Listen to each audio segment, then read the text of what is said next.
നമസ്കാരം. സ്വർണം പൊട്ടിക്കലും അധോലോക കഥകളും ചെങ്കൊടിക്ക് ചേർന്നതല്ലെന്ന് പരസ്യമായി പറഞ്ഞ് CPI സംസ്ഥാന സെക്രട്ടറി ബിനോയ് വിശ്വം. ഇടതുമൂല്യ തകർച്ചയിൽ തിരുത്തൽ വേണമെന്ന നിലപാടിൽ ഉറച്ചു നിന്നുകൊണ്ടാണ് CPIയുടെ പ്രതികരണം. LDF ജനങ്ങളുടെ പ്രതീക്ഷയ്ക്ക് ഒത്ത് വളരണമെന്നും ഡൽഹിയിൽ വാർത്താ സമ്മേളനത്തിൽ ബിനോയ് വിശ്വം പ്രതികരിച്ചിരുന്നു. P. ജയരാജന്റെ മകന് സ്വർണം പൊട്ടിക്കൽ സംഘവുമായി ബന്ധമുണ്ടെന്ന മനു തോമസിന്റെ ആരോപണം CPM കണ്ണൂർ ജില്ലാ സെക്രട്ടേറിയറ്റ് തള്ളുമ്പോഴും CPI സംസ്ഥാന സെക്രട്ടറി ബിനോയ് വിശ്വം പരസ്യ വിമർശനം ആവർത്തിക്കുകയാണ്. നിലവിലെ സംഭവ വികാസങ്ങൾ വലിയ പാരമ്പര്യമുള്ള ചെങ്കൊടിക്ക് ചേർന്നതല്ലെന്ന ഇന്നലത്തെ പ്രസ്താവന ബിനോയ് വിശ്വം വാർത്താ സമ്മേളനത്തിൽ ആവർത്തിച്ചു. കമ്മ്യൂണിസ്റ്റ് പാർട്ടിക്ക് വേണ്ടി പറയാൻ ആഗ്രഹിച്ചതാണ് പറഞ്ഞത് CPIയുടെ കാര്യമല്ല, LDFനെ സ്നേഹിക്കുന്നവർക്കായിട്ടാണ് പ്രതികരിച്ചത്. ഒരു വ്യക്തിയുടെ പേരെടുത്ത് താൻ വിമർശിച്ചിട്ടില്ലെന്നും ബിനോയ് വിശ്വം പറയുന്നു. ജനവിധി LDF ആഴത്തിൽ പഠിക്കണം. ഇക്കാര്യത്തിൽ CPIക്കും ഉത്തരവാദിത്തമുണ്ട്. തിരുത്തേണ്ടത് തിരുത്തണം. വ്യക്തിക്കെതിരായല്ല, കമ്മ്യൂണിസ്റ്റ് പാർട്ടിക്ക് വേണ്ടിയാണ് പറയാൻ ആഗ്രഹിച്ചത് പറഞ്ഞതെന്നും ബിനോയ് വിശ്വം വിശദീകരിച്ചു.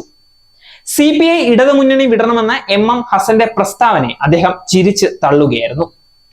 കേരളം കണ്ട മികച്ച മുഖ്യമന്ത്രി അച്യുതമേനോൻ ആണെന്നാണ് കമ്മ്യൂണിസ്റ്റ് പാർട്ടിയുടെ ബോധ്യം. അതിന്റെ അർത്ഥം പിണറായി വിജയൻ മോശക്കാരൻ എന്നല്ലെന്നും വാർത്താ സമ്മേളനത്തിനിടെ ബിനോയ് വിശ്വം പറഞ്ഞു. കണ്ണൂരിൽ നിന്നുള്ള വാർത്തകൾ കമ്മ്യൂണിസ്റ്റ് പ്രസ്ഥാനത്തിന്റെ ബന്ധുക്കളെ ആകെ വേദനിപ്പിക്കുന്നതാണ്. കയ്യൂരിന്റെയും കരിവള്ളൂരിന്റെയും തില്ലങ്കേരിയുടെയും പാരമ്പര്യമുള്ള മണ്ണാണത്. അവിടെ നിന്ന് സ്വർണം പൊട്ടിക്കുന്നതിന്റെയും അധോലോക അഴിഞ്ഞാട്ടത്തിന്റെയും കഥകൾ പുറത്തു വരുന്നത് ചെങ്കൊടിക്ക് അപമാനമാണ്. സാമൂഹിക മാധ്യമങ്ങളിൽ ഇടതുപക്ഷത്തിന്റെ രക്ഷകവേഷം കെട്ടുന്നവർ അധോലോകത്തിന്റെ കാര്യസ്ഥരാണെന്ന അറിവ് ഇടതുപക്ഷത്തിന്റെ ബന്ധുക്കൾക്ക് പൊറുക്കാൻ പറ്റുന്നതല്ല. പ്രസ്ഥാനത്തിനേറ്റ തിരിച്ചടികളിൽ ഇത്തരക്കാരുടെ പങ്കും ചെറുതല്ല. ഇടതുപക്ഷം അതിന്റെ പ്രഖ്യാപിത ലക്ഷ്യങ്ങൾ മറന്നുപോയെന്ന് ചിന്തിക്കാൻ ജനങ്ങളെ പ്രേരിപ്പിക്കുന്നത് ഈ കൂട്ടരാണ്. അവരിൽ നിന്ന് ബോധപൂർവം അകൽച്ച പാലിച്ച് ഇടതുപക്ഷത്തിന് ജനവിശ്വാസം വീണ്ടെടുത്ത് മുന്നേറാനാകൂ. ചീത്തപ്പണത്തിന്റെ ആജ്ഞാനുവർത്തികളായി മാറി അധോലോകത്തെ പിൻപറ്റുന്നവർ ഇടതുപക്ഷത്തെ ഒറ്റുകൊടുക്കുന്നവരാണ്.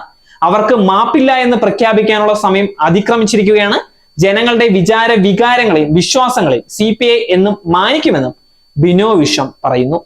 നേരിന്റെ വാർത്തകൾ നിങ്ങളുടെ വിരൽത്തുമ്പിൽ എത്താനായി സാക് ന്യൂസ് ചാനൽ സബ്സ്ക്രൈബ് ചെയ്തും ഷെയർ ചെയ്തും ഒരു ശരിയായ മാധ്യമ നിലപാടിനൊപ്പം നിൽക്കാൻ ഞങ്ങൾ നിങ്ങളെ ക്ഷണിക്കുന്നു.